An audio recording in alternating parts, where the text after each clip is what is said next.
Stay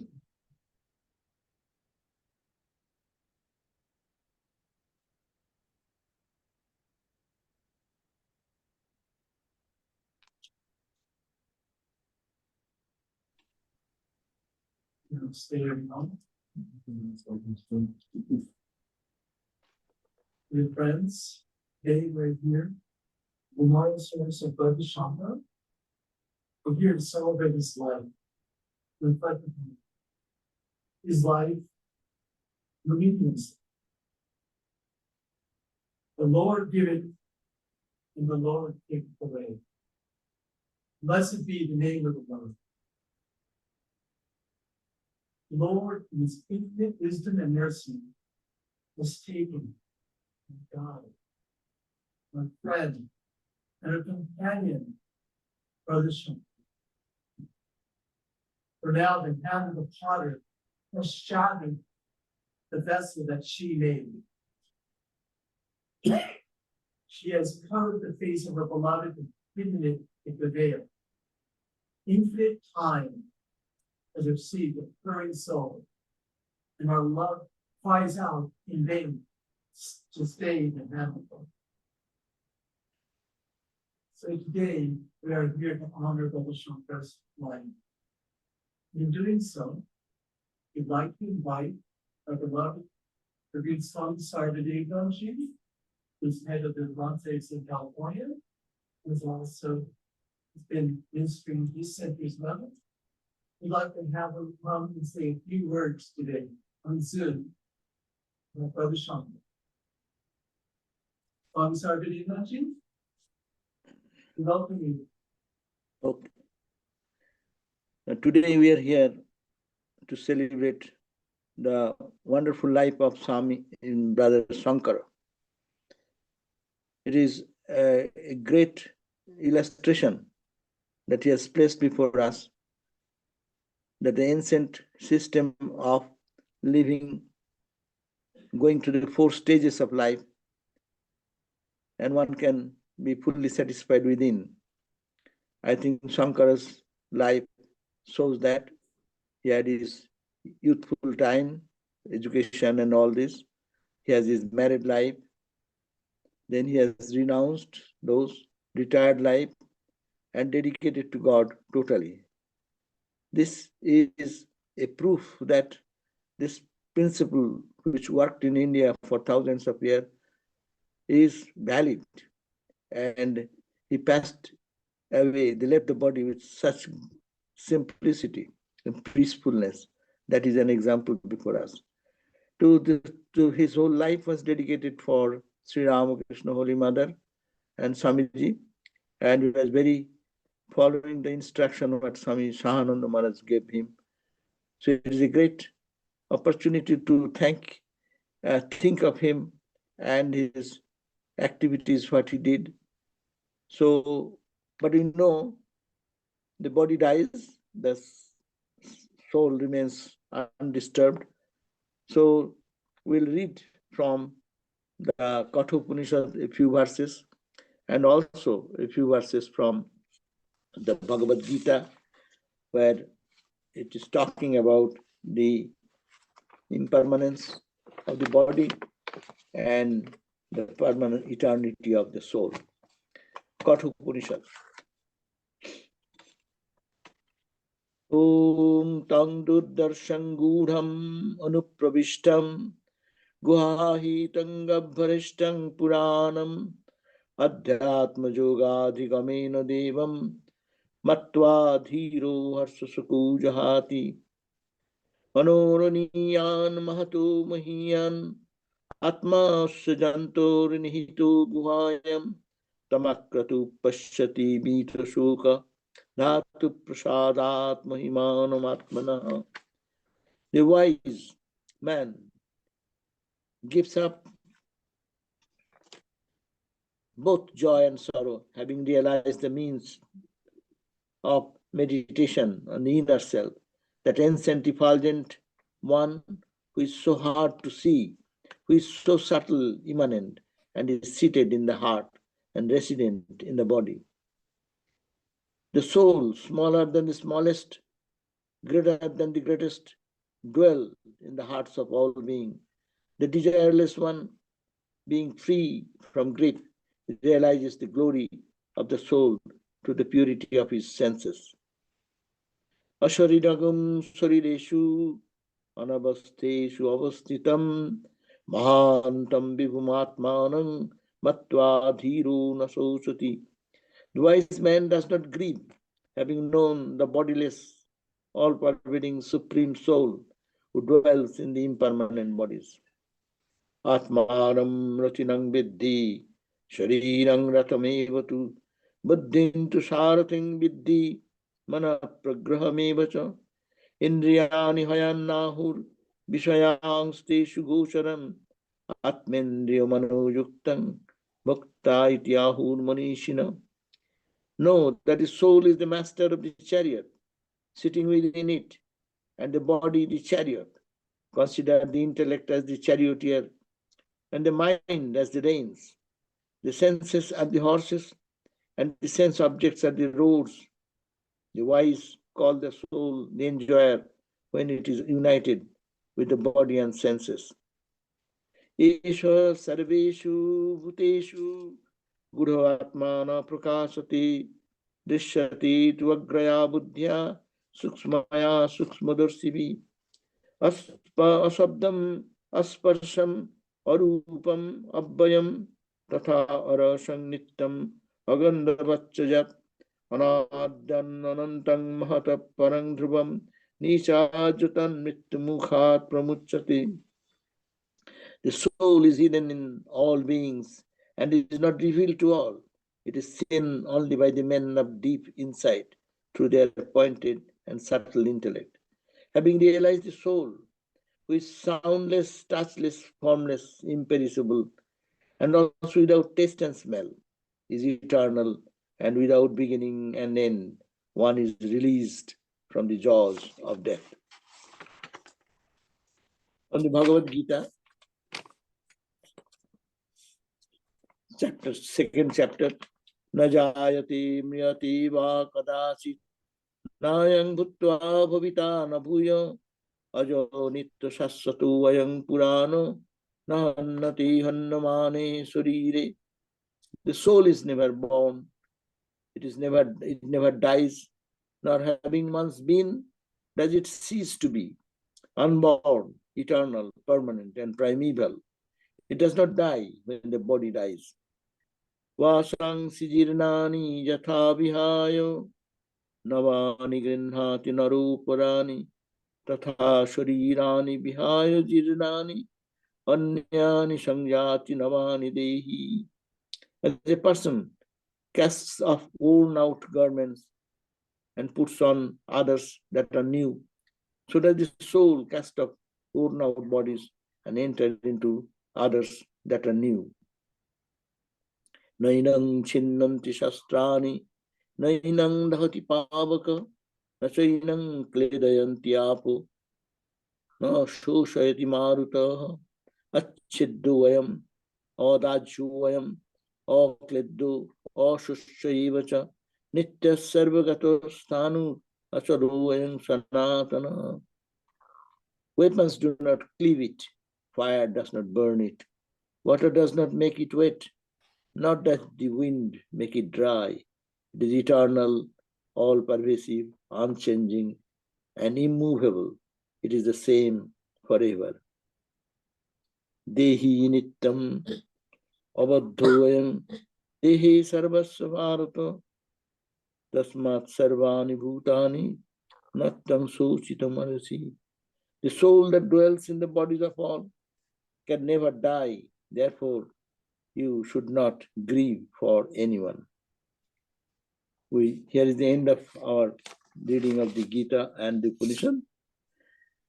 So, the way life has a meaning and life has a purpose, and Brother Shankara lived that life very best, in the best way, thinking of the last so many years about the welfare of the devotees, and he is focusing his own life more deep into the consciousness of Sri Ramakrishna and Ma and Swamiji and their ideals.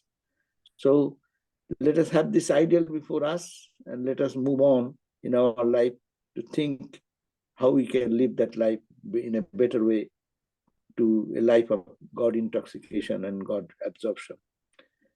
And life will go away, it dies, but it is better to be wear out than to rust out. And I think, yes, Brother Shankara has shown not to rust out, but wear out. Till the last days, he was talking about the spiritual topics and giving classes from it. That's a great achievement of life, to focus the life in proper direction. So my greatest, deepest regards and congratulations to Brother Shankara's soul. Thank you all and have a beautiful meeting. Jai Ma. Sorry, I will not be able to stay with you all through. Thank you. Thank you, Maharaj.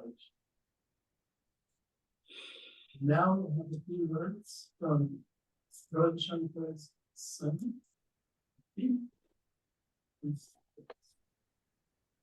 Good morning, everyone. You're hearing me okay? Yes, we can hear you. Okay, great. So pardon my informality. My dad gave me this shirt. I have no idea why I have fireworks behind me, but my dad gave me this shirt. And so I wanted to wear it because it was sweet that he gave it to me. So it occurs to me that Swami spoke of the stages of life, right?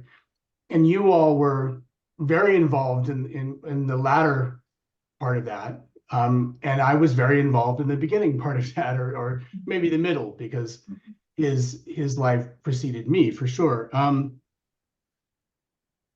You can't fully understand my dad without understanding what he transcended.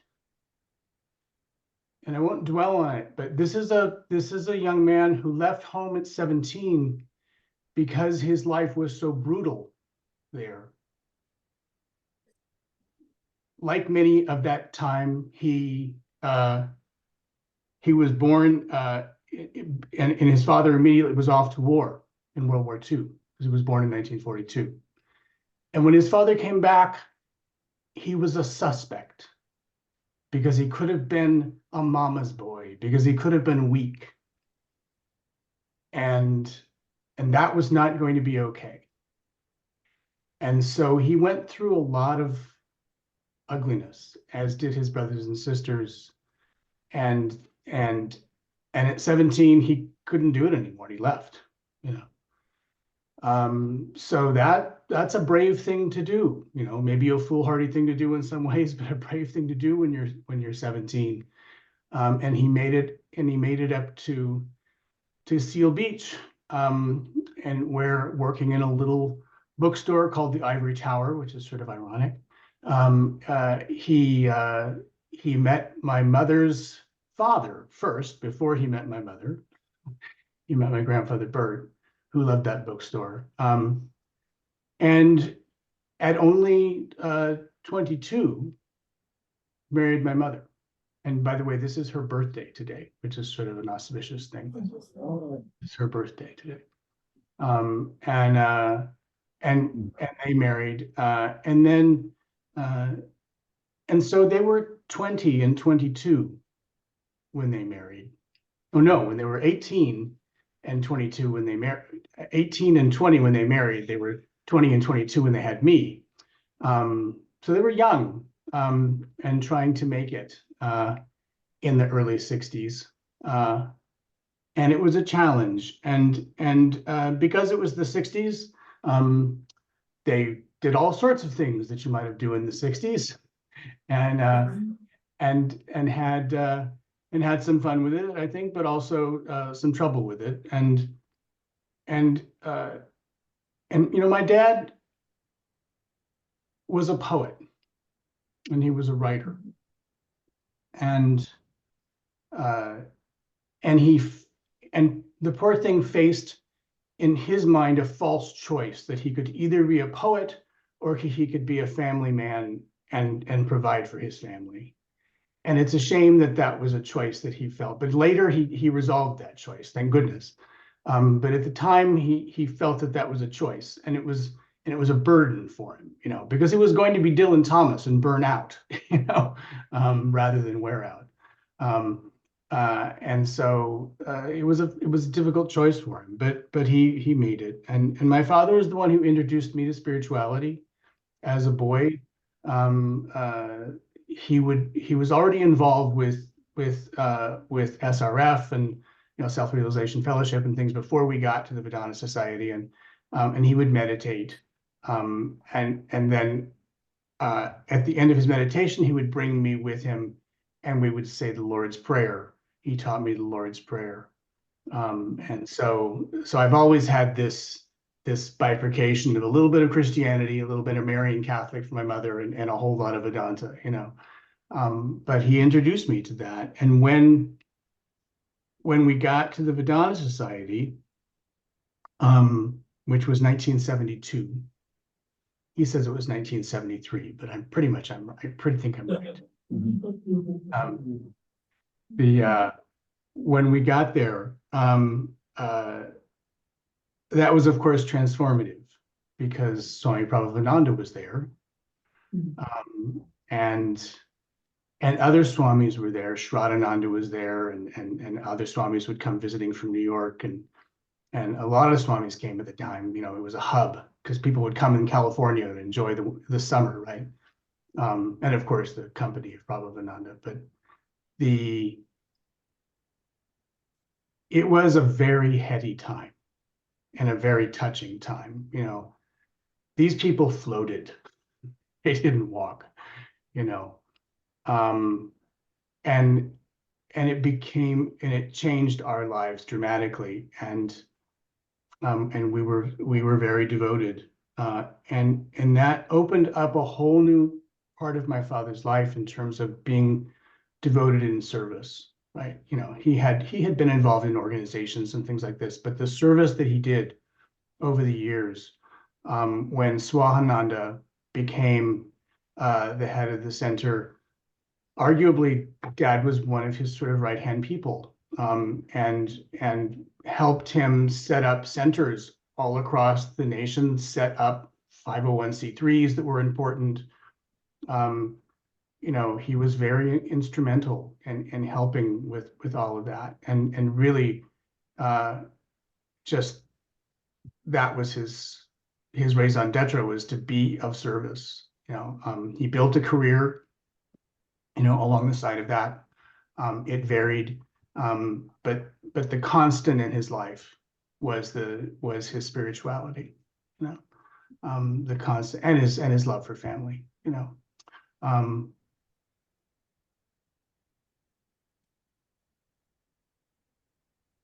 Unlike, I think, and I said in the very beginning, what he transcended, because most people who experience what he experienced go on to repeat it themselves. Most people are violent with their children if they were violently taught. Most people aren't proud of their children if they were not proud of. But even before he got to Vedanta, he transcended all of that. His, his heart, how sweet he was, and he gave me that as a gift, that I could be sweet, that I could tear up at emotional things, that I could care deeply for others. Maybe his father was right. Maybe we're soft, but we're awfully courageous, and we do great things despite it, but that softness is a treasure. That kindness is a treasure, and so I'm grateful to him for that. He was a scholar. Only Swamis and Pravajikas do I know who knew more about the gospel and the Gita and all of in the Upanishads. He was a real scholar, and he knew And he was very good at taking that knowledge and helping other people with it, not just sort of being able to spout it, if you will. And I was really proud of him for that, you know. But you all know the last chapter of his life in many ways better than I do. I visited a few times and saw it, and I talked to him on the phone all the time. But the thing I am most grateful for is my father's love. In all of my troubles, my father never gave up on me. And I had a lot of troubles. I'm an alcoholic. I'm a recovering alcoholic for many, many years in recovery, but nevertheless, you know, he never gave up on me. He always kept popping his head in, you know, as I stood there, you know, I'm not going to engage, right? You know, and eventually one day he popped his head in and I came back, you know, but he never gave up. He always believed in me. He always was proud of me, you know, and he always loved all of us with such a devoted heart. So some of you were there at his passing. It was lovely. He was okay. He was comfortable with this, with going, you know, and he had made peace with that. And I don't think there was a single person that he loved that he had anything to resolve with. You know, he was good. You know? So anyway, thank you for coming to honor him today. And thank you for giving me a chance to say some things. I appreciate it. I want to quickly just thank you all for the love that you gave Dad, because it was such a comfort for us to know that he was with people that he loved and loved him back, and where we didn't have to worry about anything because you all were there. So thank you for being that part of his life. Thank you. Thank you all. Thank you so much for the kind words and showing us the human side of Brother Shankara, the vulnerable. So, and thank you for being vulnerable and sharing so many things that we did not know, especially his transformation. Thank you so much. We really appreciate this. So now, in our service, yeah, dearest Brother Shankara, you're with us, and now you've left us alone. Here now, beloved, here once more, before you start upon your journey, our salutations and farewell. Forgive us now for all you suffered, the pain and the loneliness. Forgive all our anger and impatient thoughts.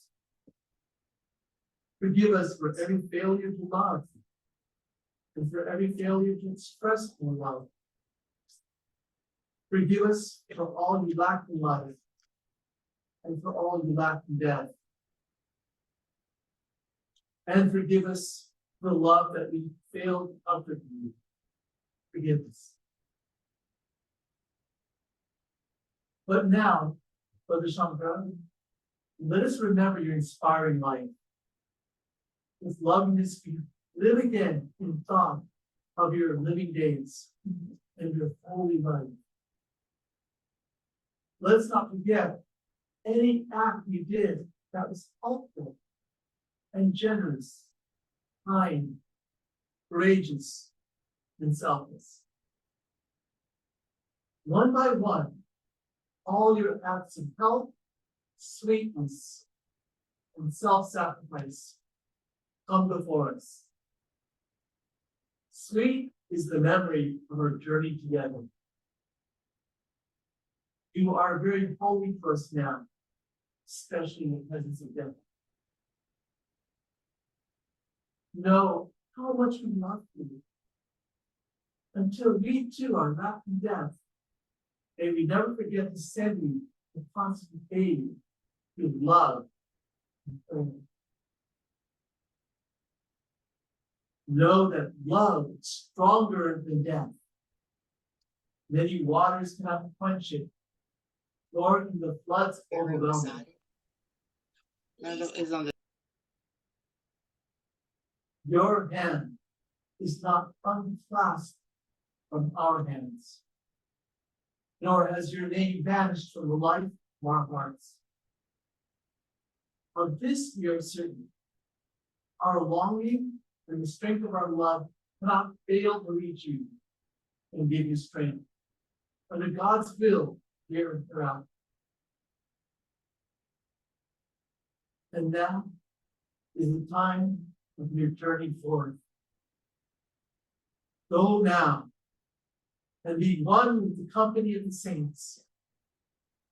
Leave all your imperfections behind you and know the fulfillment of your heart's desire.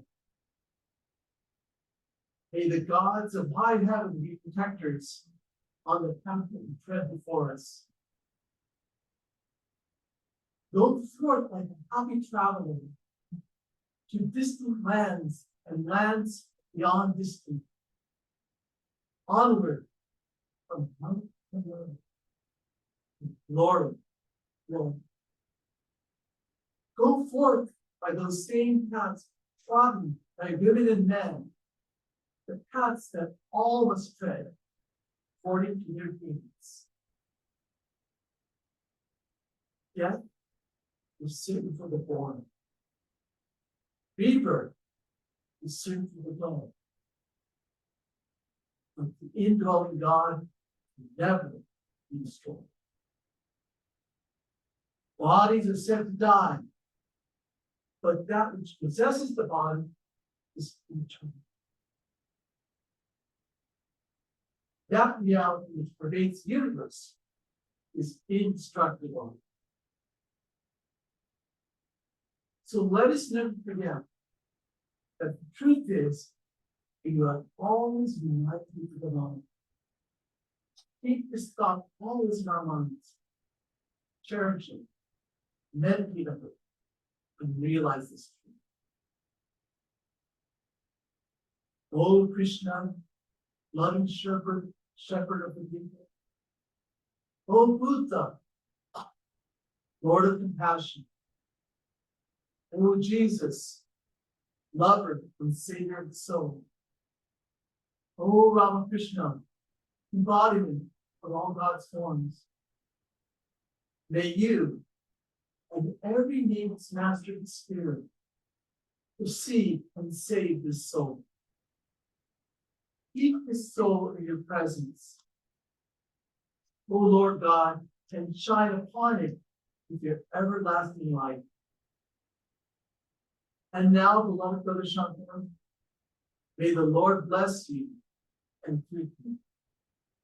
O thou, the giver of all blessings, O thou, the fulfiller of all desires, O thou, the doer of all good, to thee our salutations. To you we salute again and again. Om Shanti, Shanti, Shanti.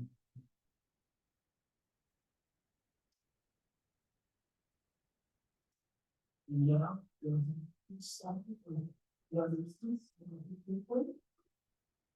in honor of Brother Shanti, these are songs that love music.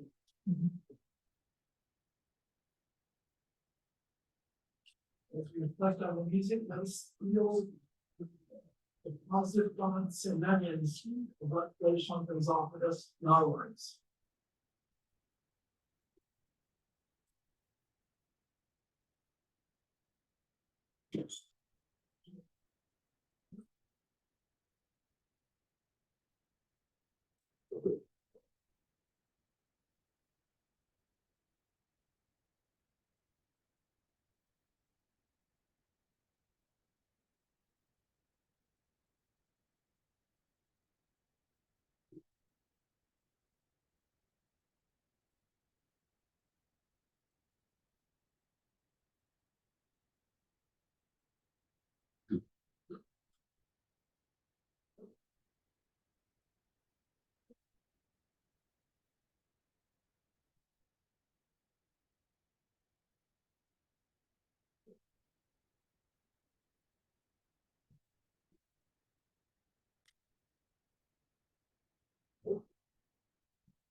Am I going by?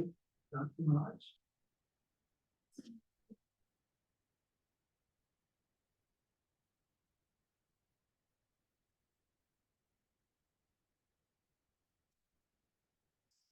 This is not the place.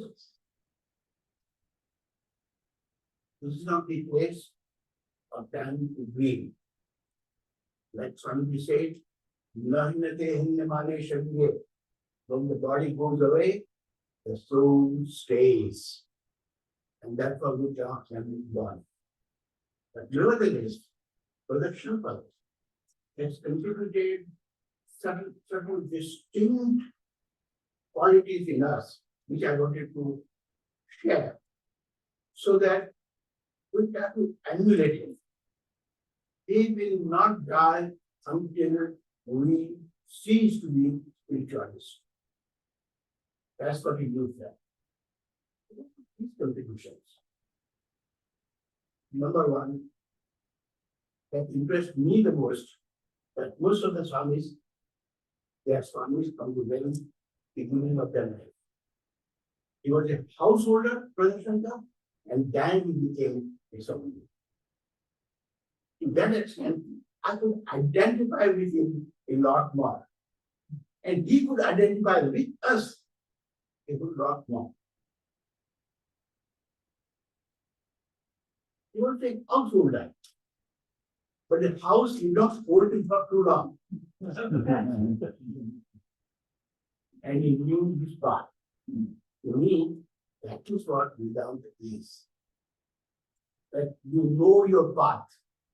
If you don't know your path, then you still will be like a hamster on the wheel. In this particular organization, in our way of playing, induces in us a search, unquenchable search for who I am, where am I going, and where I want to go. The second thing that Brother Shankara touched me the most, that he amalgamated Christianity with our Hinduism. And that is why Indian people like our Vedanta symbol. Two things comes to mind. When my wife, she was working in Spelman College, she brought this Spelman College students here. And he looked at everything, and Brother Shankara, how low what he got. When it comes to touching his mission, that was his raw nerve. He springed up. The way he explained our concept, those curses never that. You could think that religion can take us this way. This is what we like. We are young, we don't believe in any established religion. We want to pursue the path, and this place gives you an indication as to where it is. Second thing, when this place was being built, at that time, the people who were working here, they were the ordinary people, carpenters and painters and something like that. And one of them came and asked me, I don't know what is this place. I don't know where am I working. I know only, I know my carpentry. But he says, how come? When I come here, soul is very much active. This is our deep spiritual wisdom, a deep spiritual joy. If that joy goes away, the body may say, may continue to eat, continue to sleep, but every night you feel another day went to day. And that is why I like Vedanta. Because it never emphasizes on spirituality, your path, who you are. And therefore, we have no Americans here, we have no Indians here, we have no Jains here, we have no Sikhs here. We are all one family. The second thing, in his thinking, so many Christian elements in this one. That was exactly our idea. Because in India, when the two rivers meet together, that is called Divani River. Two rivers. When the 5 rivers meet together, that's called Punjab. But he 4 rivers come together.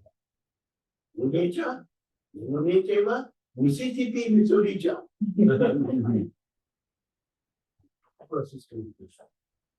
That is why the wisdom that should come collectively from many minds, many cultures, many thoughts, that wisdom started coming. That was his great contribution. The third thing, which is called Sanyama in Sanskrit. Yama has many meanings, but one of them is control. Samyama is well controlled. And he showed that repeatedly, week after week, month after month, how he was suffering enormously. He never showed anything. I remember how he used to, when he used to come, sometimes I wonder whether he will reach all the way to the station. Because his body was giving way. Still, he will come there, stay there with the family, lose limbs, he will sit down.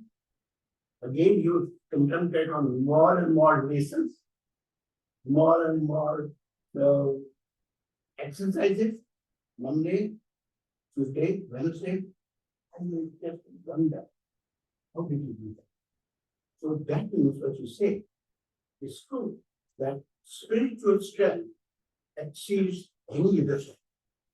It defies the rules of the body. And perhaps that is our good. Because the body takes a strong. And no matter how strong you are mentally, when you are not feeling well, it is so difficult to hold your strength. So, like the melting snowman goes up. But he gave us an example. No, you can't improve the body. The mind is stronger than the body. The body may fail, but the mind can continue to function. Sometimes, I nullify the shloka from the Bhagavad Jatasya hi no mrityu. One janma mutasya cha. Once you are born, you are destined to die. And once you die, you are destined to be born again. That is what Bhagavad Gita says. After seeing so many days of repetition, I slightly modify.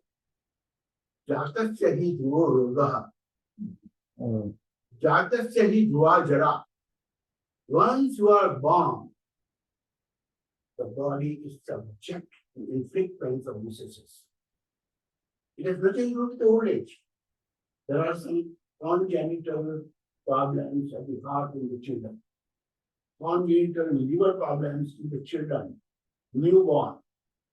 So the moment you are born, those factors are trying to eclipse you.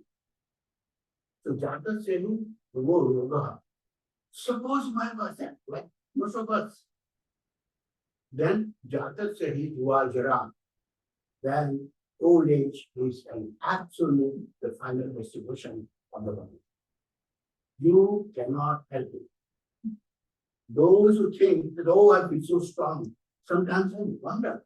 We had a pancreatic cancer patient thrown on the kidney, and he did so many products. So see how strong I am. Wait for 3 months. And let me see your strength. When does it go away? Because initially we defy diseases. Brother Shankara did not defy the disease. But he learned how to live with it. How to keep your mission ahead of you when the body is not cooperating. And that is one exercise all of us have to learn. Many of our members will know they are dedicated members to the center, and when you are dedicated for a long time, they become old members. Therefore, we ought to learn that not to succumb to the demands of the body. Take what you do with others. I think the only message that was coming from Brother Shankara, that please do not make this center work. That is a torch that is passing. This torch will go from hand to hand to hand.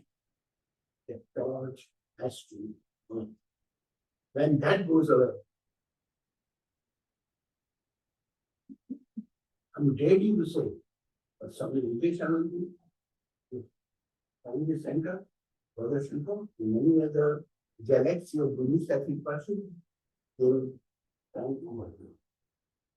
Because that means we did not stand up to them. That means all the lessons that they gave and the spiritual upliftment that they caused is not vanishing. We will wonder whether it was real or not. Me is real. And therefore, this center is survived. That is a collective responsibility. We do that.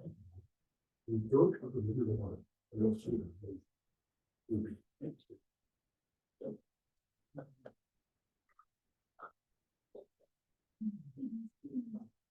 Like to invite Harinamananda.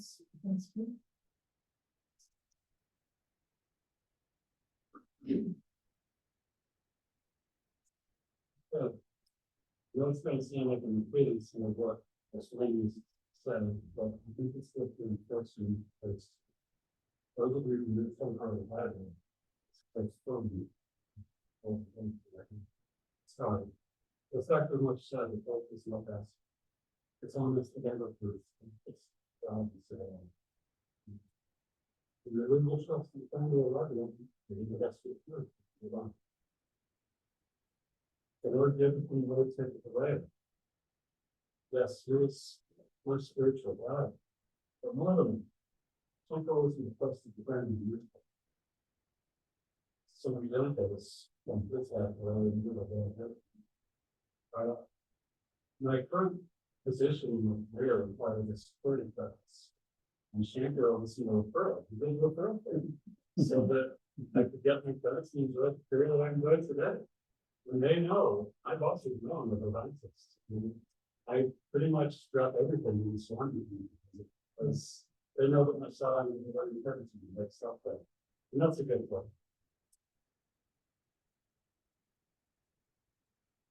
Dr. Shankara and I both had a Christian upbringing in the background. Yeah, something is missing.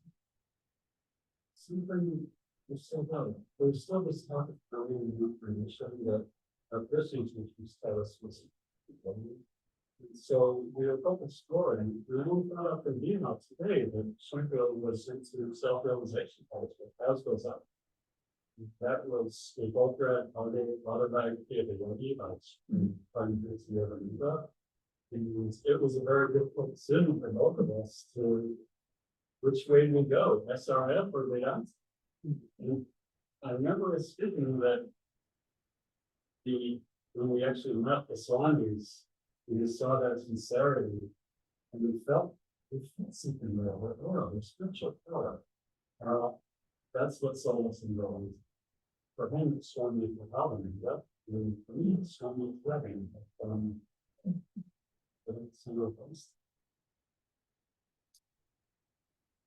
People have mentioned that Shankara was a poet and a writer.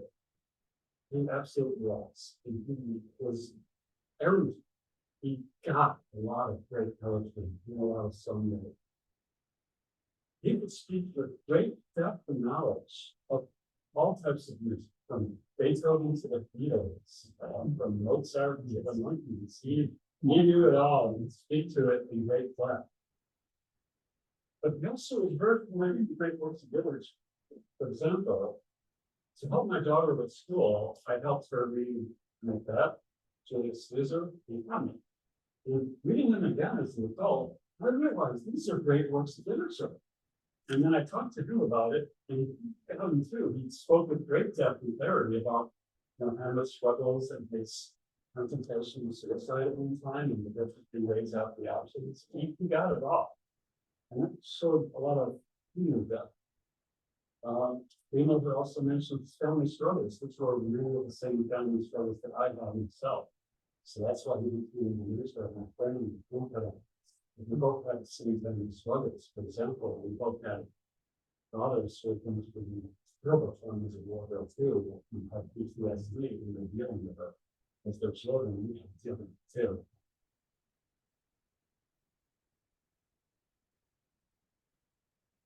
Shankara had a soft spot in his heart, as do I, for a friend who already told him.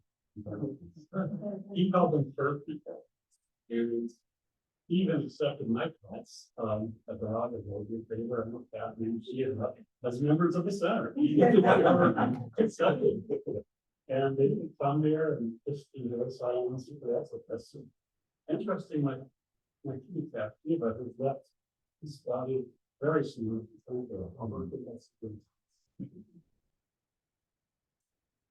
Before we would take our meals, which we're going to take together, we would sing ongoing with the man. And at the end of that, he would always mention Baby Gravy. And he'd say, it's Baby Gravy, he would say, yum, yum, yum. And he was the 60th generation, he's the moment. So sorry to keep putting you. You're right on this stuff. And at Woodstock, Gravy, for those of you who don't know, kind of became the undisputed hero of this stuff. What happened was 3 days of peace and world music festival in the 60s. And he started out, his team just started out as security. But then people needed emergency medical. He had this team go and help them.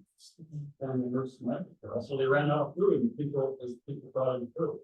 So they really became heroes to this stuff. So that's why he allowed me to get great. During the Zoom meetings, there were very we read some the other great works by the senators who were on the Christian Hour. And we were always encouraged participation. He always asked us. He was very good about getting us to speak. And the result, we got a lot more out of it because we could get into it and ask questions and give our thoughts and our opinions. And I think that was really constructive during the Zoom sessions. Very important that we couldn't do in person. And finally, we want to close with some words. I want to do what some of you have already said, but this is actually explained so many Harinamananda, these other things we talked about here. Harinamananda was Shankara's guru, and he was very fortunate because I lived at Harinamananda as well as here in the street. And this were is just a rubber translation. Mhm. So again, and some of the feelings but it's just the struggles that Arjuna goes through are out of that service. Especially the last of our great having spoken thus, Arjuna threw aside his arrows and his bow in the midst of the battlefield. He sat down in the seat of the chariot, and in his heart was overcome with sorrow, and his eyes filled with tears.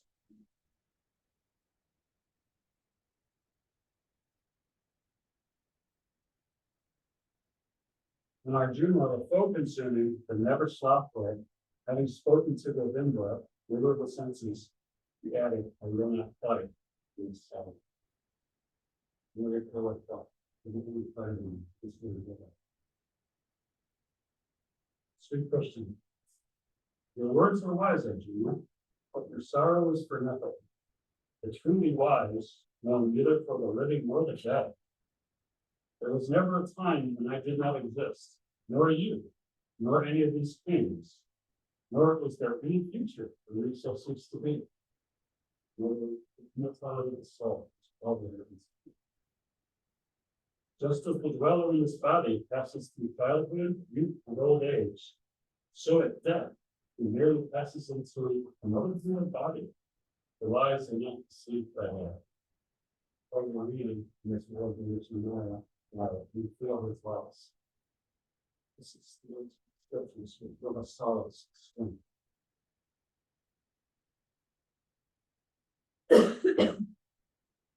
Some say the Satan is slain. Others call it the slayer. They know nothing. How can it slay? Or who shall slay it? Know the Satan, unborn, undying, never ceasing, never beginning, deathless, birthless, unchanging forever. How can it die the death of the body? Knowing it is birthless, knowing it is deathless, knowing it is endless, forever changing, unchanging. Dream not to view the beautiful pill. Dream not the power that is yours to command. Worn out garments are shed by the body. Worn out bodies are shed by the dweller within the body. New bodies are donned by the dweller like garments. So we throw off this body, we'll be broken in apart. Not wounded by weapons, not burned by fire, not dried by the wind, not wetted by water, such as the Atman. Not dried, not wetted, not burned, not wounded, innermost element, everywhere, always, being of beings, changeless, eternal, love and love.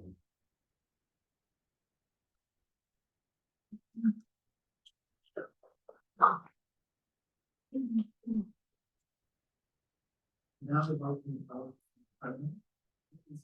We have because of so many people who have research and also online people. Now I will get thanks for that. I think it's good. you want to take them? Yeah. I mean, I can. Yes, we are the. My name is Shailesh Pawar and I met Shankara for first time in August of 2010. Being a devotee board member, I got to know him personally. My first impression about him was that he was very well read in Ramakrishna Vedanta literature.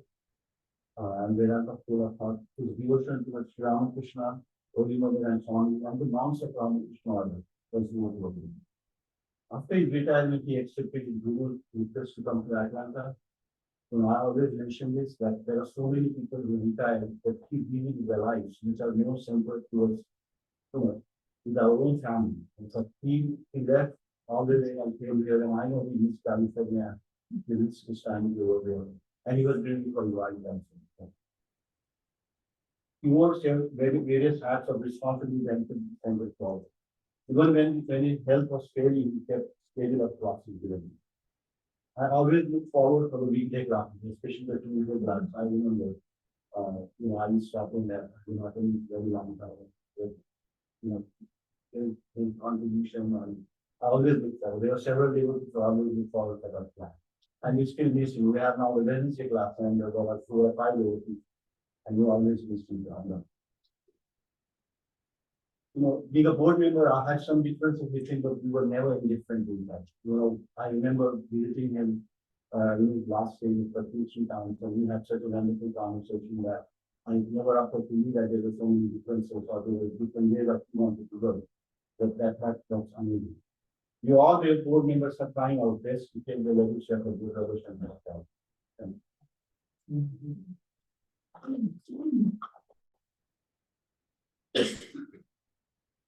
Now, when the new song, Harinamananda,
That the one we love is always a great change point in our life. When we must try to understand. In the midst of our natural sorrow, we must realize that this is also a spiritual opportunity. It's an opportunity to understand and see more deeply into the nature of things, and to know what is behind this appearance of tragedy and loss. The surface of the sea rises and sinks alternately, but to the observant soul, each sinking reveals more and more of the depth and of the treasures that lie hidden at the bottom. Coming and going is all through illusion. The soul never comes or goes. Where is the place to which it shall go? Then all space is the soul. When shall be the time for entering and departing? Then all time is in the soul.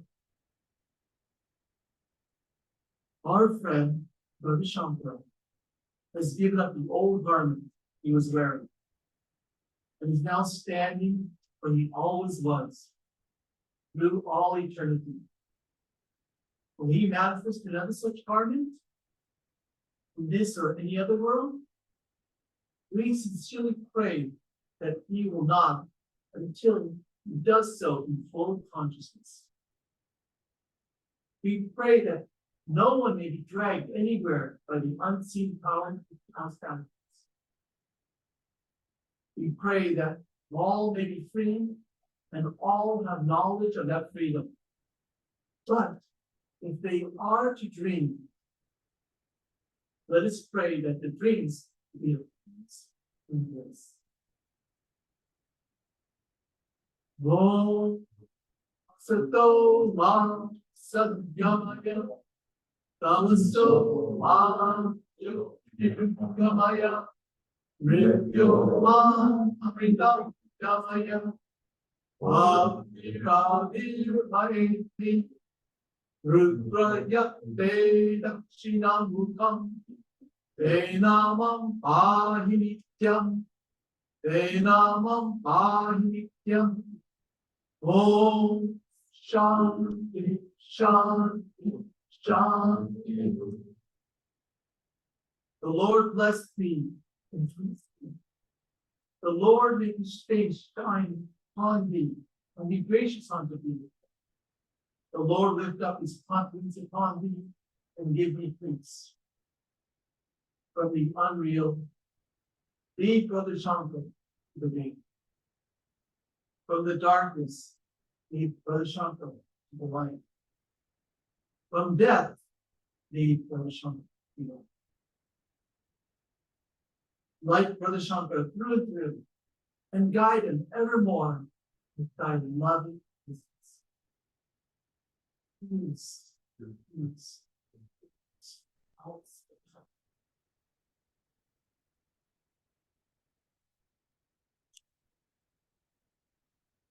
It's now that we'd like to offer an opportunity for everyone who'd like to speak, share their lyrics, and feel the Brother Shankara. And we have this movement, how it's like. We'd like to, because we want as many people to speak, so we'd like to do it within 2 minutes, if possible. So let's go ahead.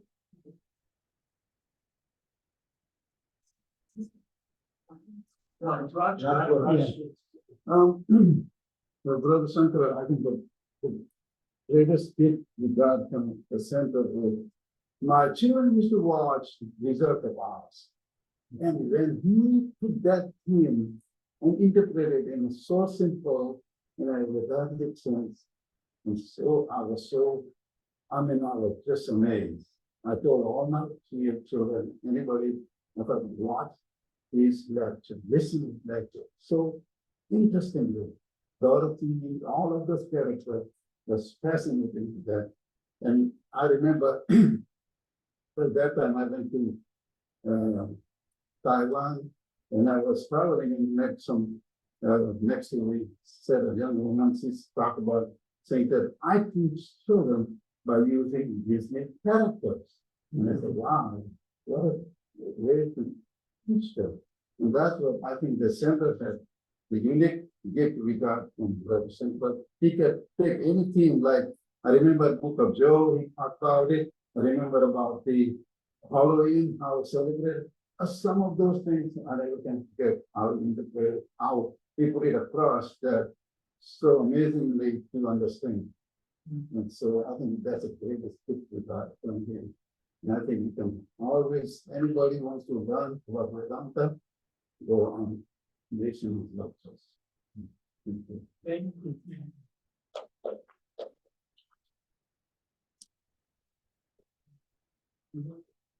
Swami, you have a list? Okay, good. And you just follow the list.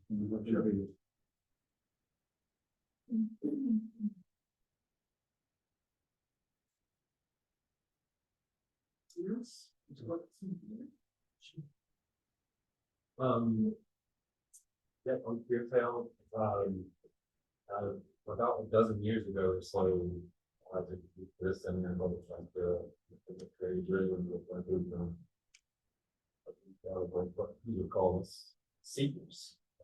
That's probably a perfect version of it, but we didn't know that, you know, but obviously you're a Christian faith. And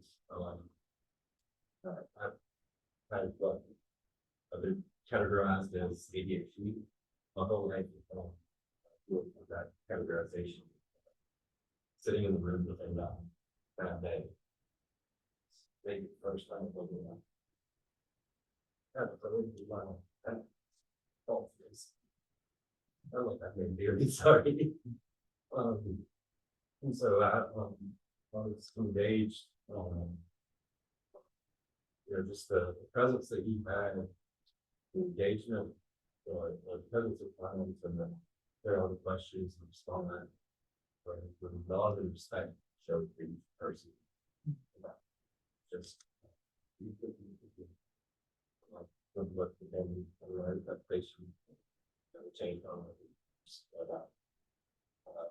I just wanted to think about what can I take, what can I do in response to what the bare minimum to share that love and respect for each individual person, respect for God and everybody, and everyday life, spreading what he's given, what he's been given, and these waves of love and respect is what we need to say about life.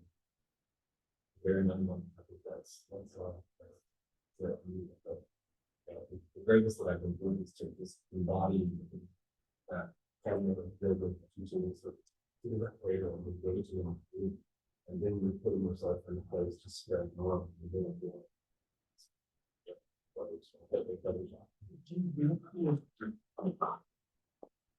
really agree. I think we have that mind that serving the divine in human beings. You would see that. He mentioned love and respect.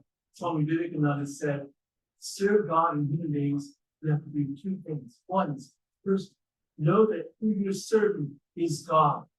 You should feel that the person in your presence is the divine, away from the Brahman consciousness that is formed with this person. And then second, he said, show them respect someone, full of love, honor, and faith. And one of the things I felt Shankara did is he had sort of like the idea of a coach has to do after you believe in you. He would believe in things that you may not believe in yourself. And he had a way of making you see the best you have within yourself. That was Brother Shankara. And I just spent he got this, it was a teaching that I believe he got from his guru, Swami. And the teaching was from his guru, it's from Sri Ramakrishna. His teaching is called go forward. In life, whenever anything happens, go forward, go for it. There are times when we have crises, there are times when we don't believe in ourselves, there are times when we just don't know what to do. Brother Shankara would say, go forward, go forward. You can do it. I believe in you. And his own belief created reality within us. We go, yeah, I can do it. It's like the Obama. Yes, you can. Yes. And then you're like, yes, I can. That was Brother Shankara. Thank you. Swami?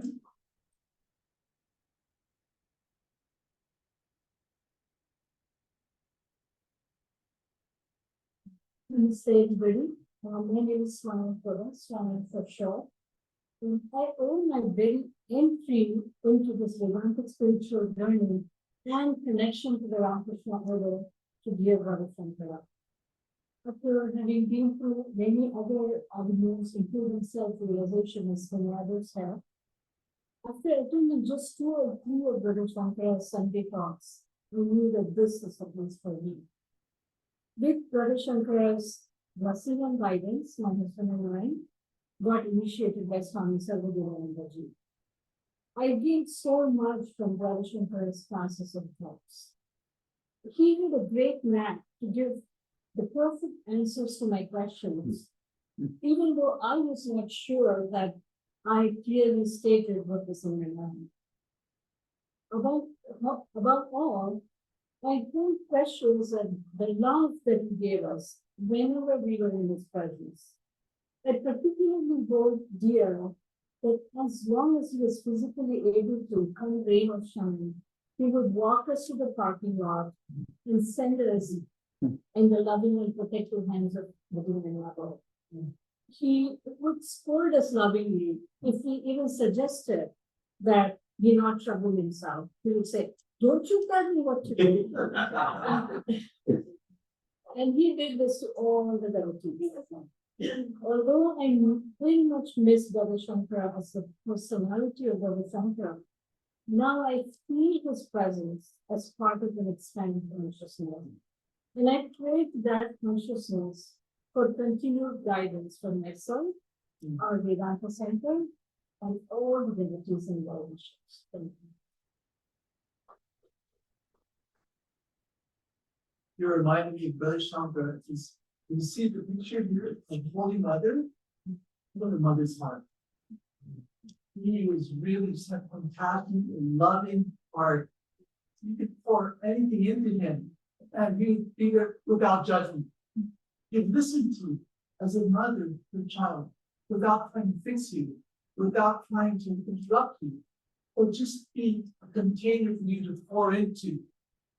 This is saying that Shiva, when all this holla, when all this negativity was coming up, Shiva opened up his mouth and was able to absorb it. Same way I feel about Brother Shankara. There's someone that mentioned it, confidant. You can tell him anything and know it was safe in the vault. He would neither digest it, so it would infect him, neither would spit it out as gossip to others.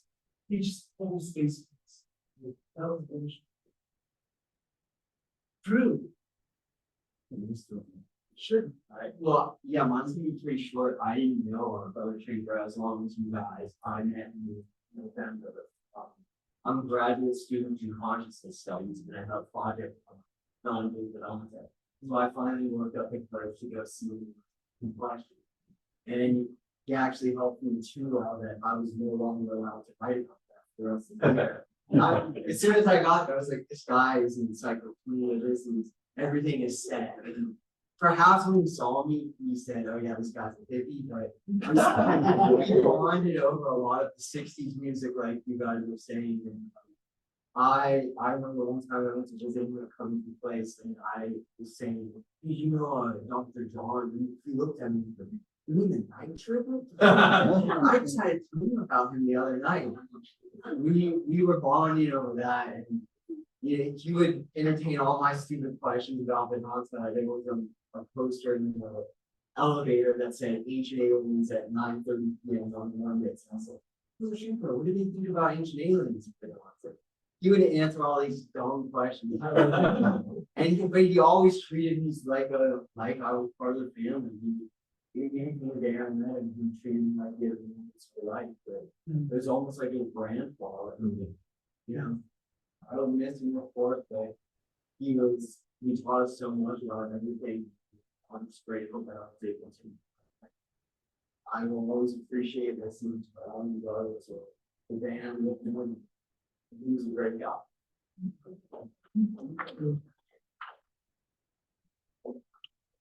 It seemed like he added a lot of color to life.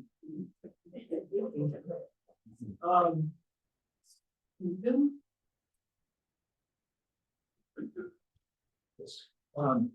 So I first met Brother Shankara when he came to a Vedanta group in Athens, Georgia. And that was really my first exposure to Vedanta. I had studied many religions, and I'd grown up as a Christian, but I was still not really satisfied with the spiritual path I was on. And to keep my remarks brief, and after listening to many of you, I think well, first of all, Brother Shankara is a good friend.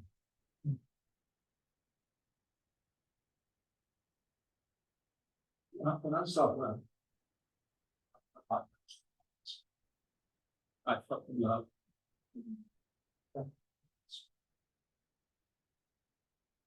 He's one of the best in my life. The value when I spiritual friend, which is like when you see that. And I'm so thankful. Short time, 6 years. For a couple of years, some of you actually read Brother Shankara. I thank you, those of you who did that. The impact that had during Vedanta happens. And Brother did himself sometimes, even well into his 70s. He's a very loving man, and I think that he one like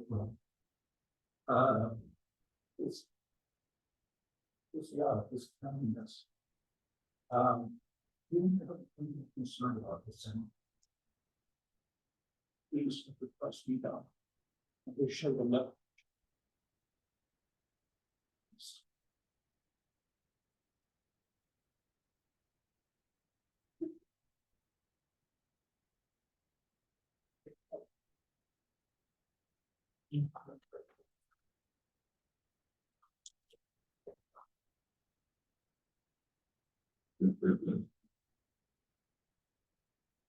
I just want to say that your mind and body all these approaches he's vulnerable. His ability to tear up. I'm training with a chaplain, and one of the difficulties we have is how to be emotionally open to people. And so the idea is that I see Brother Shankara, his emotions just flow. flew off. It's so difficult, especially I find for men. When you ask them like, what are you feeling? He's like, I don't know, nothing. But we could see the feelings being just coming out of him. There was no hypocrisy. What he felt inside just was manifesting in the outside. That was beautiful. As people manifesting that.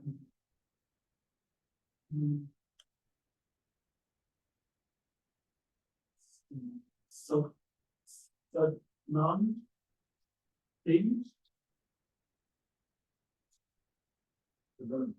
So, baby. So, what else? I don't know.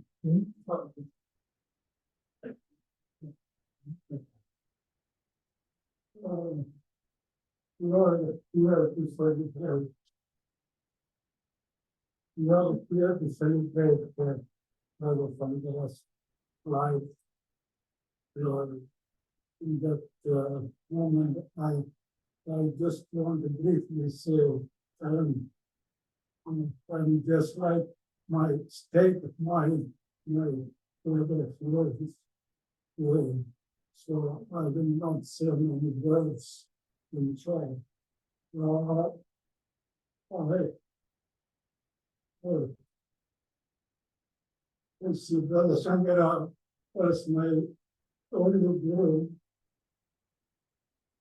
that he was because it may fade away from memory, but you will in my heart, just like this, I am.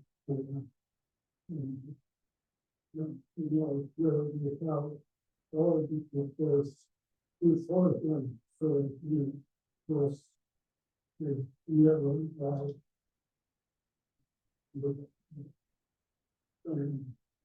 so like no stop good because my wife going with you, you always with me, not to run on down to the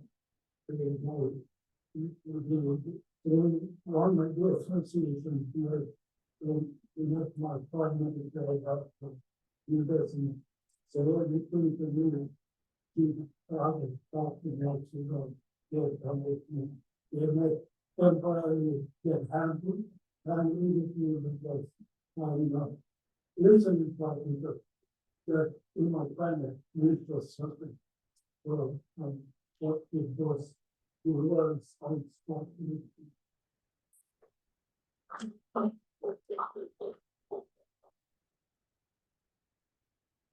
Much.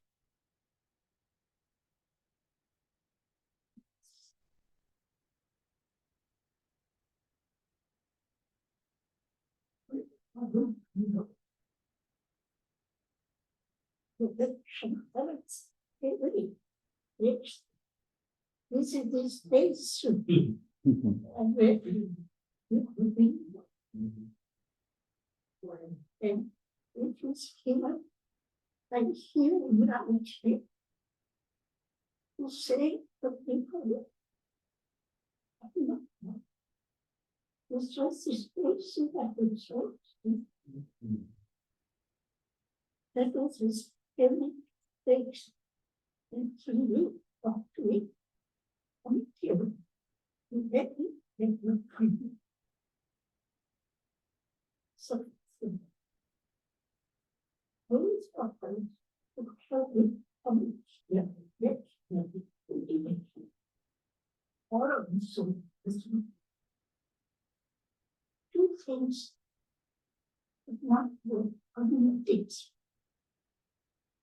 The first one is a term beneficial. Yeah. And we do it was straight.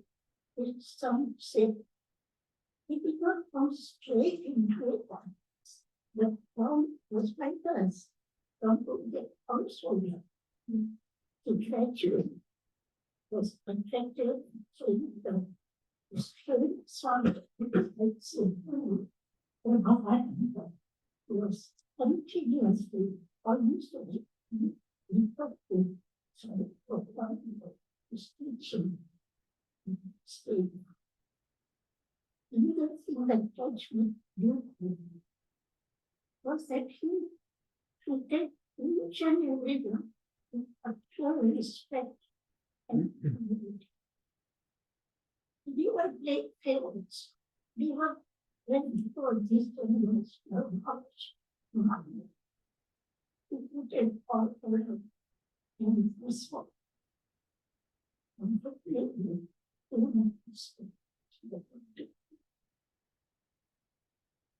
Okay, go on. What you can strive with the same simple.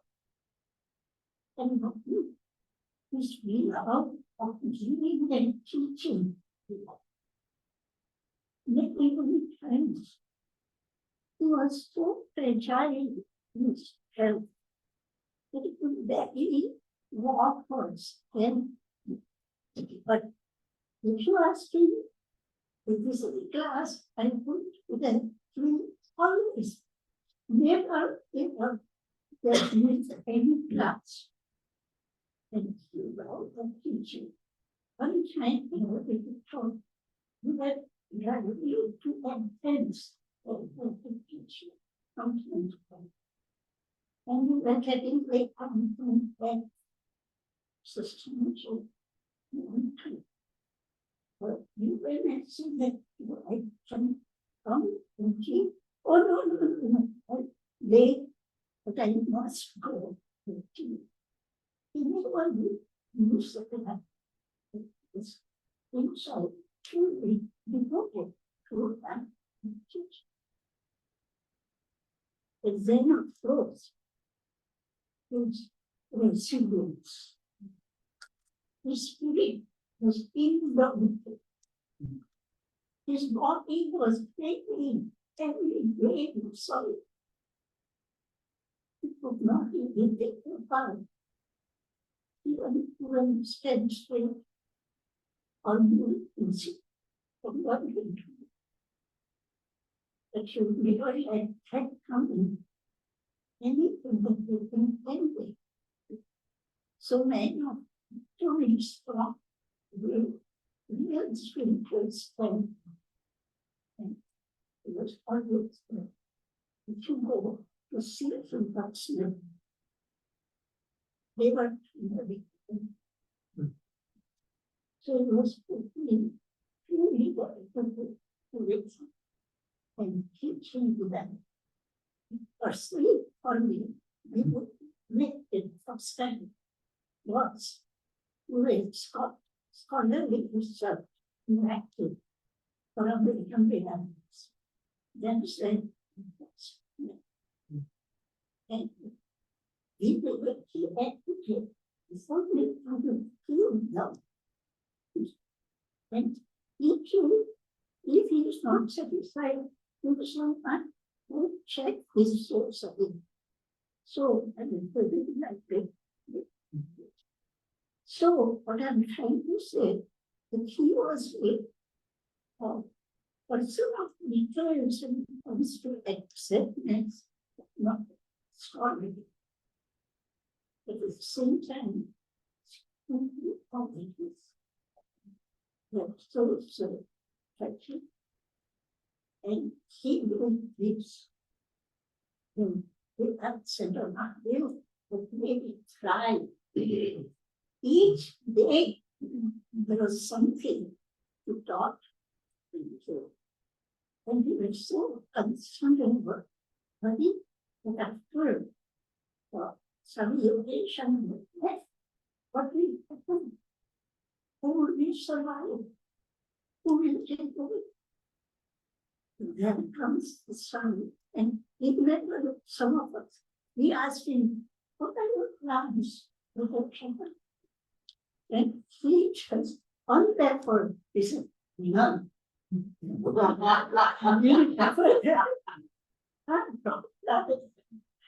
we said, what kind of answer is that?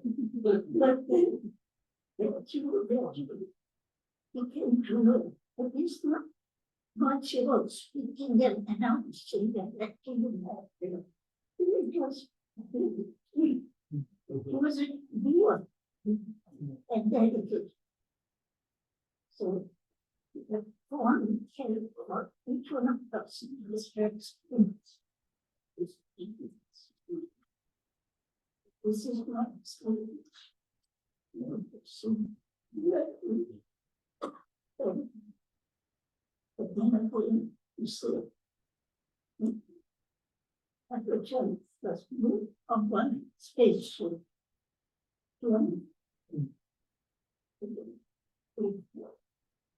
Let's try to incorporate this was fun.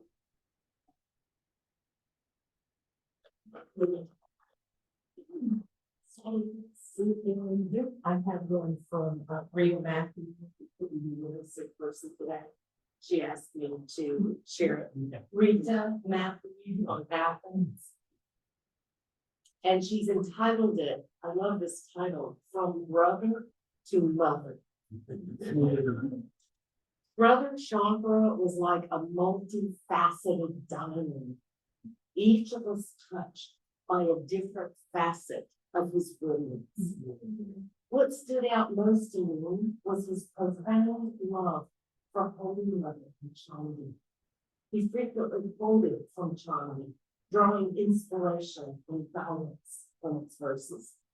When I first arrived at the center, I felt an immediate connection with Brother Shankara, as if I had finally found my spiritual home. His care extended beyond mere words.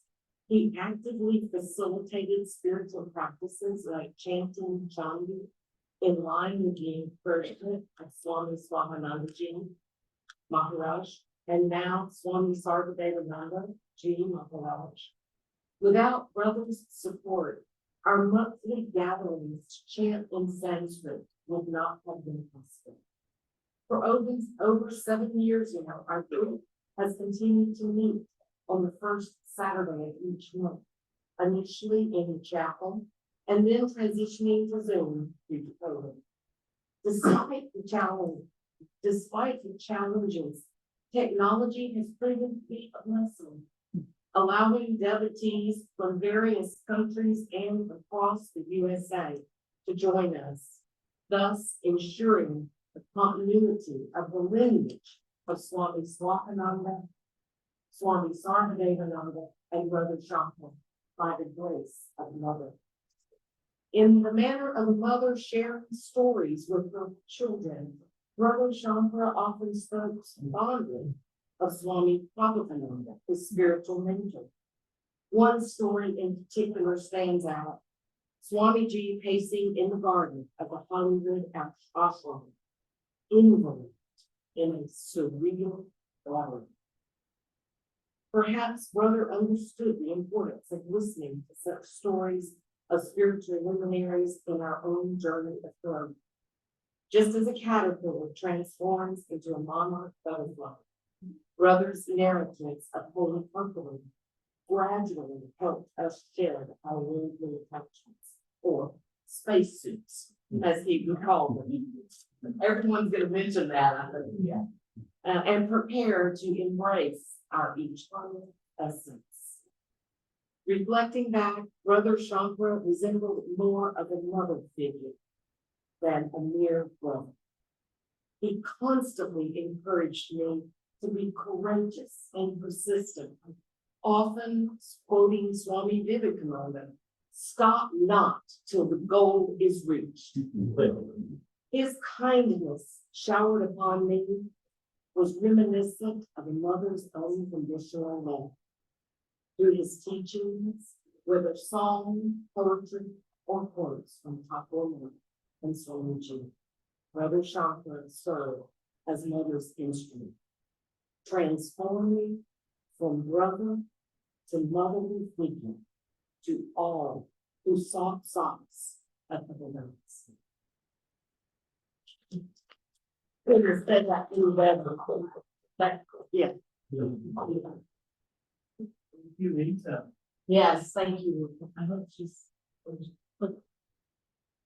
This one. I just want to say that to me, that he is my vision. Without from the pain to rock.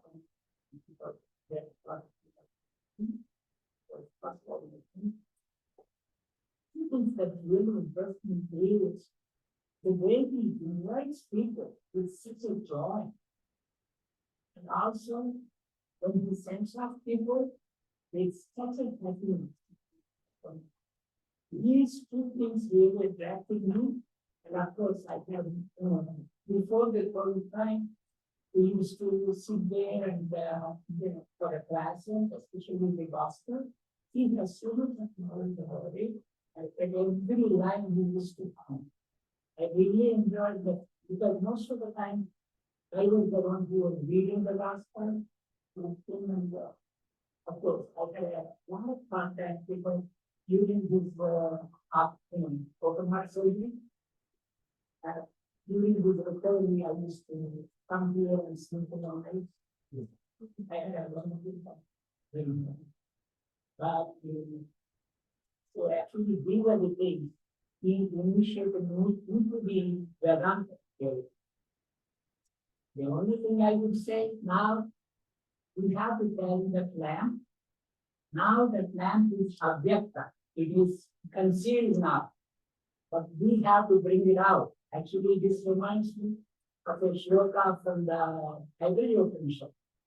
It says because in the Vedic times, they never used to get the fire to put the in. They have to churn like with the two wood sticks, even though the fire is there in the wood, you have to churn it and produce the fire again. This is the big shloka in the Upanishad. It says you churn in the upper rod as the Atman, and the lower thing is your ego. So churn these two until you develop that fire. And that is what we need to do. We have to develop that fire and go forward. So my only request is, all of you, please join, do some volunteer work for this center. In whatever way. And in that respect, the first thing I'm going to ask is Swami to see whenever he has free time, please come on the Zoom and conduct our classes.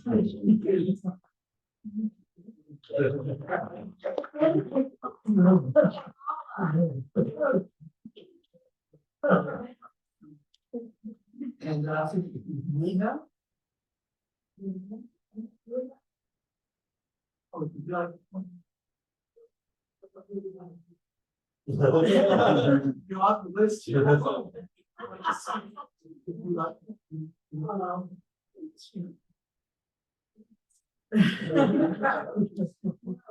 on the list. Thank you. I'll be brief. I'm not sure how I got on the list. But that's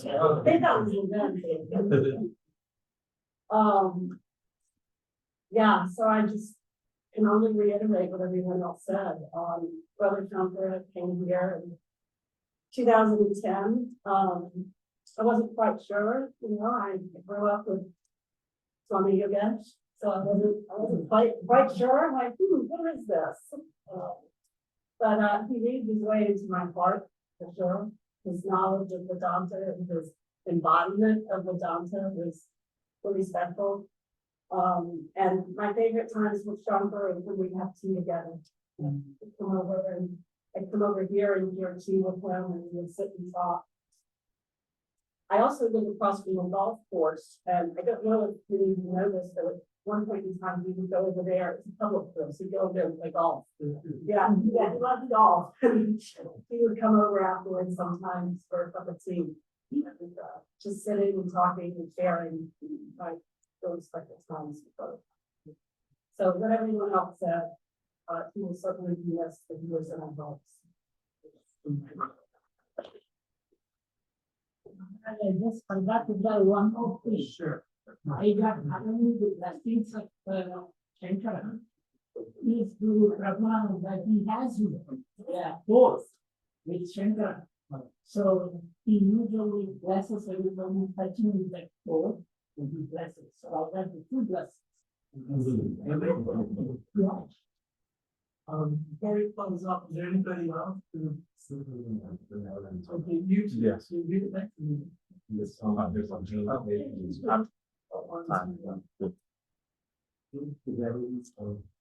Yes.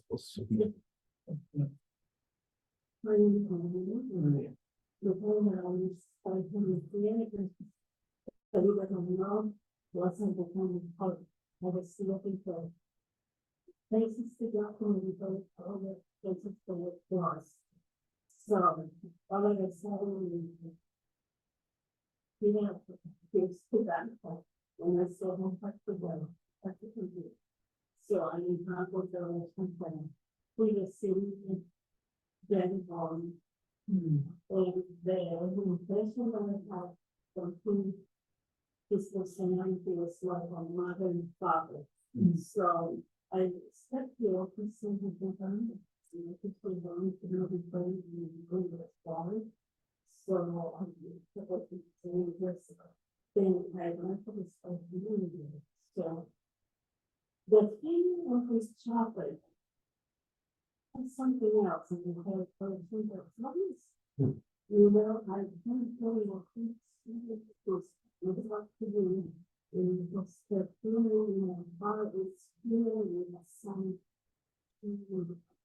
few seconds for and I was trying to keep this things with that. And I just like the family and I was fighting through the way it's still just so cool.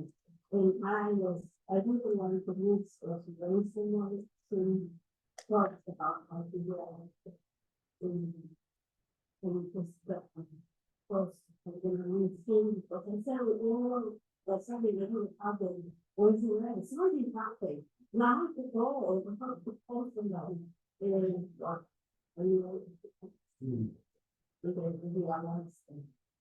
Really working. Because Wednesday, I didn't want to go to bed with my relation soon before I really want to say that I really appreciate him. I appreciate the school lady. She was such inspiration.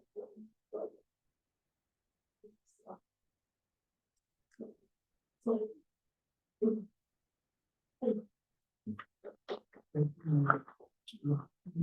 Let me have the one person here and then go to Zoom. Go ahead.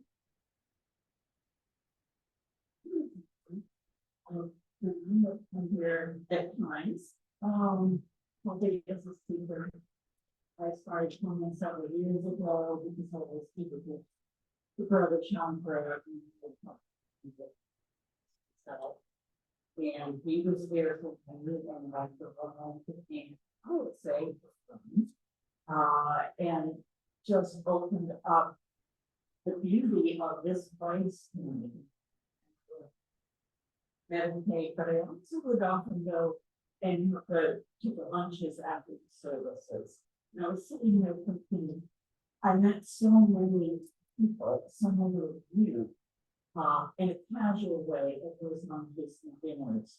And I loved what your stories and what I would hear. That I think created the spirit for me as much as Brother Shankara could walk me through.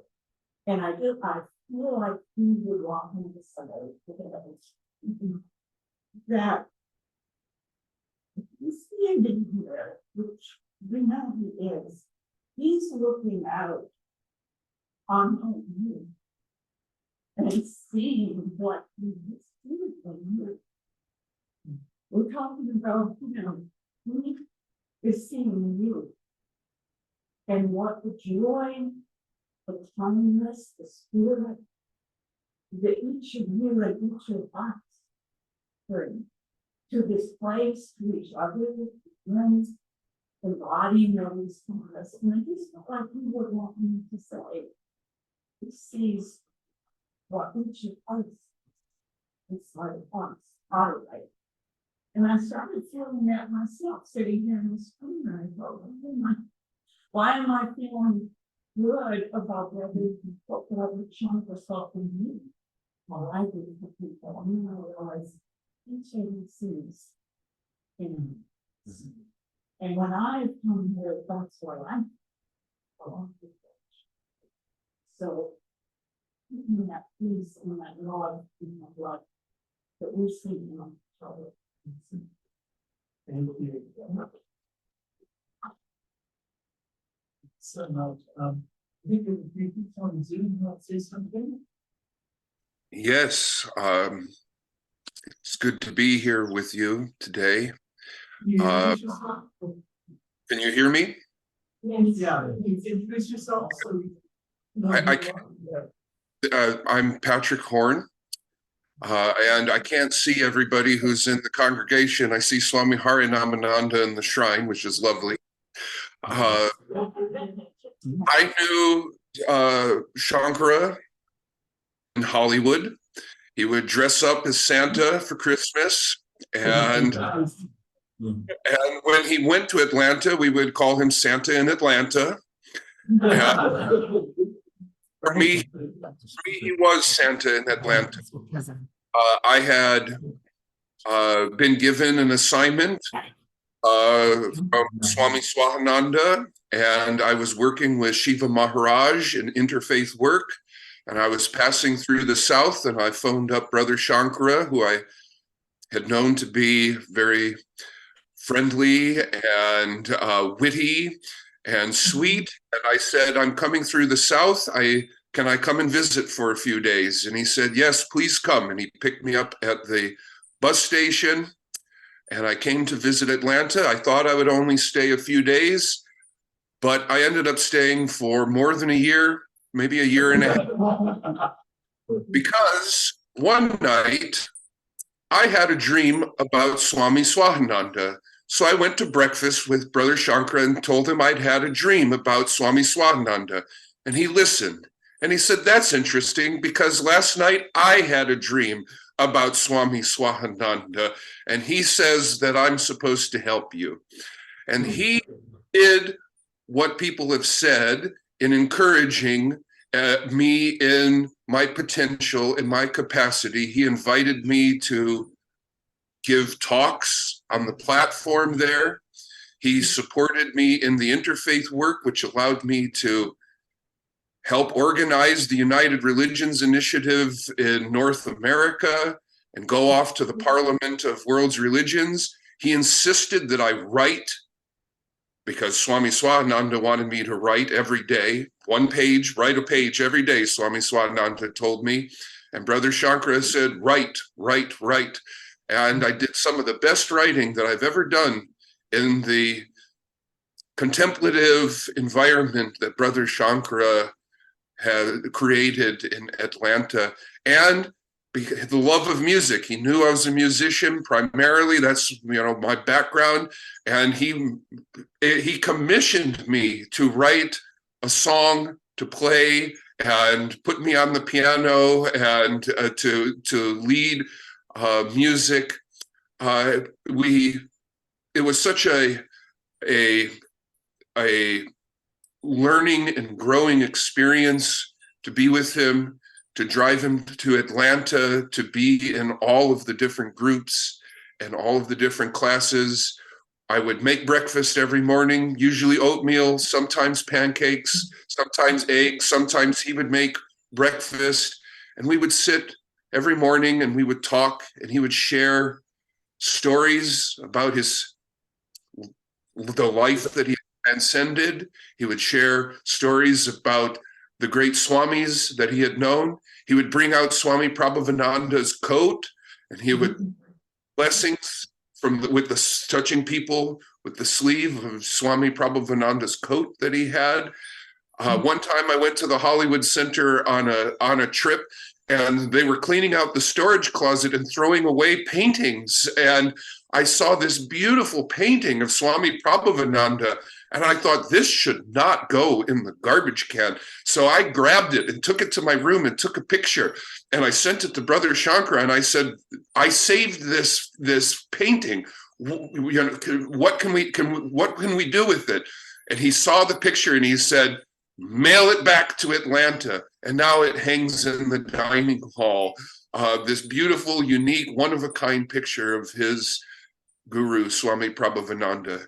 He served Swami Swahananda loyally through the years. People know, setting up centers like Ridgely Center, Ridgely Manor, for example.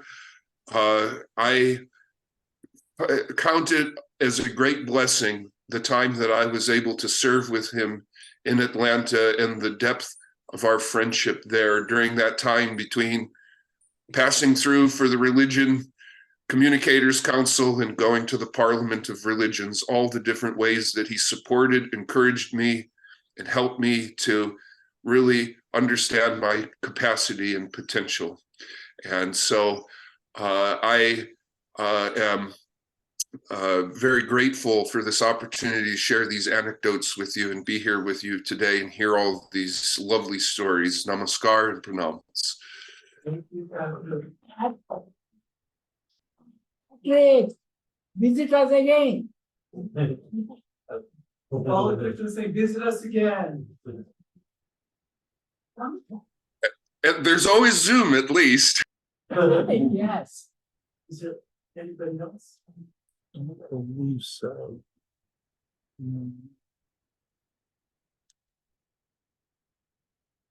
No. Okay. So, sure, go ahead. I would like to say two things about Brother Shankara. First was his personal aspect. So, brother is a gentleman. Whoever comes in contact with him, he establishes a close connect. Everyone feels that he is a friend. That is one great attribute. Another one is a spiritual aspect. Like he is a karma yogi. So he used to take the weekday classes and even go to the Apple's place like on the weekends. And he wanted to establish a sub-center of Atlanta in Athens. He has spoken about that. So he was very determined, like he used to carry out Swamiji's words to every place. So we can see like he's very committed in that aspect, and also like he personally like he establishes a personal connect and he has a lot of depth knowledge. So those are the two things that touched me.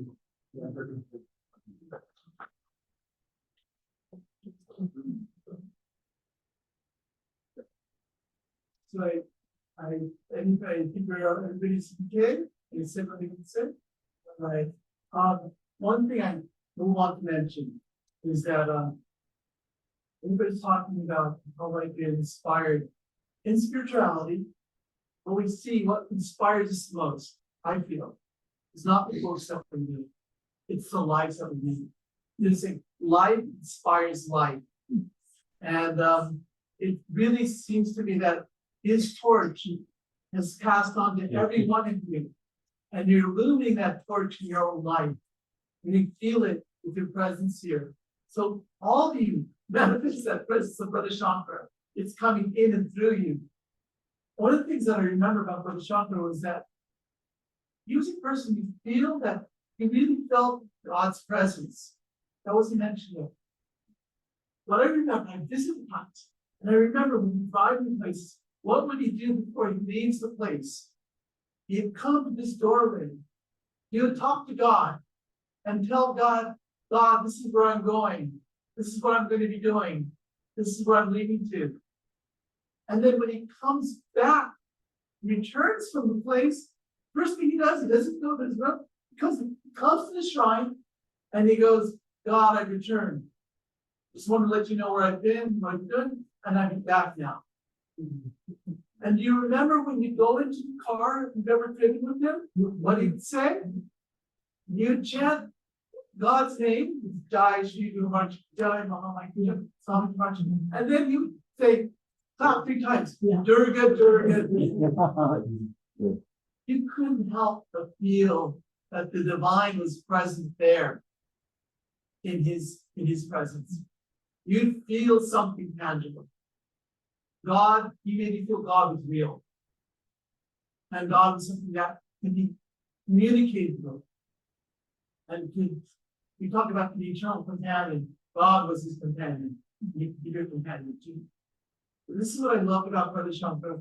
When I applied, I had a fortunate opportunity to go to Harvard Divinity School, and he wrote a recommendation for me. And I think it's because of his recommendation that he had helped me get in there. He was actually with me when I first spoke in a devotee's house. I was a brahmachari. He drove me there. And he was so encouraging because I don't know what to say. Don't worry. Mother will speak through you. Mother will speak through you. And every time I come, he's been a big believer in myself. When I lived that in the nasty life, sometimes it's very difficult to be able to open up and talk to others. You can't really talk to devotees about your problems because you're a monk and you can't really talk. Sometimes you can't talk to other monks because they just spread. So when you go to Brother Shankara, I mentioned this, he just seemed like this friendly, just forgiving, compassionate presence that really, truly, you guys didn't judge you. Just allowed you to speak and said, it's all right, it's okay. So I really felt that anytime I had difficulties, problems, I can open up to him and have that trust. It alleviates the pressure that you feel inside. I really suggest that sometimes, we take our problems to God, but sometimes when you feel that pressure, you need to find one or two people that you can hope to open up and share with. And Brother Shankar was such a presence that you feel afterwards, you feel better about yourself. And you just felt with everything you did. So, one of the things that we close today, one of the ways that we can sort of give our love back to Brother Shankara is this idea that when you leave the body, what can we do for the person? Well, you can offer your prayers. This accumulates positive karma for the person. So today we have flowers here, and if you like, you'll end up by you like to offer a flower. You can think of Brother Shankara and show gratitude. One of the things he should also, I love about was his gratitude he had for others. And so make sure your gratitude, and in your prayer, have your prayer thing, and you can offer it in the house. And then you can all join us for lunch, right? Yeah. Lunch, and everybody will have lunch and discussion. So thank you everyone for sharing. Yes. Oh, candles, yes. So if you say candles and flowers, your candles you have here or yes. So you have to. So you have to. So the other thing is that this is symbolic of sort of like we're talking about life inspires life. So the candle here represents the luminous divine presence, and what you can do is if you like, you can offer a candle, like the candle from the candle here, offer the candle to the divine, and then sit on the still place, and then offer a flower to the divine. We'll give Brother Shankara the heart, offer them here because these spirits do matter. That positive energy goes to that soul. And they cannot create any karma because they don't have, but we can help them in their journey to where they need to go to the next destination. So thank you. We have some Ave Maria. Yes, what they do heard. Okay.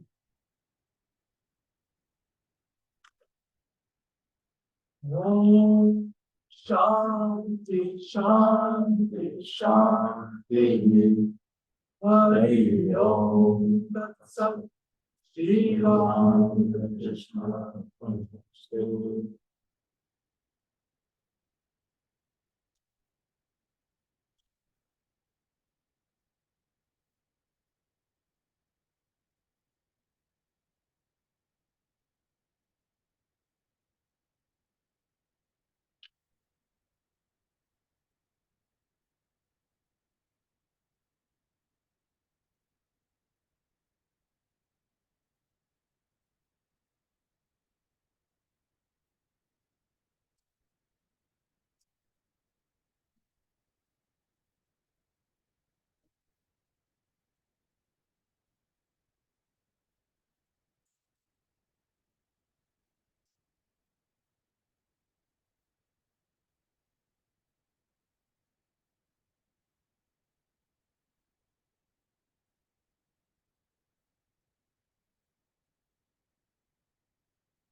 Just one quick announcement, whoever is done lighting the candle and flower, please proceed to the monastery for lunch.